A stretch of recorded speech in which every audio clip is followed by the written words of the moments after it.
কালীগঞ্জে বিএনপির বিজয়ের পরে বক্তারপুরের ৭ নং ওয়ার্ডে প্রতিটি ঘরে ঘরে বিজয় শুভেচ্ছা জানান।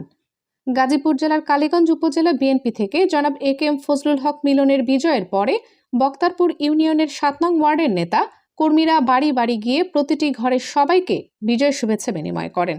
এই সময় শুভেচ্ছা বিনিময় করেন বক্তারপুর ইউনিয়নের সিনিয়র সহ সভাপতি জনাব মেজবা উদ্দিন মেজবা, জনাব হাসান আল মামুন, ৭ নং ওয়ার্ড বিএনপির সভাপতি জনাব বিল্লাল হোসেন, সাধারণ সম্পাদক জনাব মজনু মিয়া, হুমায়ুন, যুবদল নেতা জনাব আকমাল হোসেন, আব্দুর রাও, সাইফুল ইসলাম সহ ৭ নং ওয়ার্ড বিএনপির নেতাকর্মীরা উপস্থিত ছিলেন।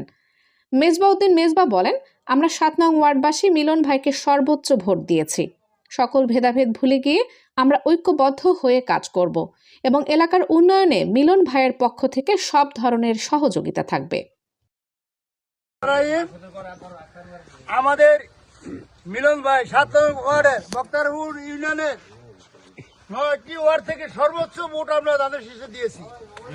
আমরা বক্তারপুরের এবং মিলন ভাইকে আমরা শুভেচ্ছা জানাই এবং আমরা আজকে সাতারিপাড়া মুসলিম পাড়া প্রতিটা ঘর আমরা সবাইকে শুভেচ্ছা জানাচ্ছি মিলন ভাইয়ের পক্ষ থেকে এবং আশা রাখি আগামী দিনে মিলন ভাইয়ের পক্ষ থেকে এলাকার উন্নয়নের জন্য আমরা কাজ করব এবং সব ভেদাভেদ ভুলে আমরা ঐক্যবদ্ধভাবে থাকবো এই আশাবাদ ব্যক্ত করে আমি সবাইকে ধন্যবাদ এখানে শেষ করছি।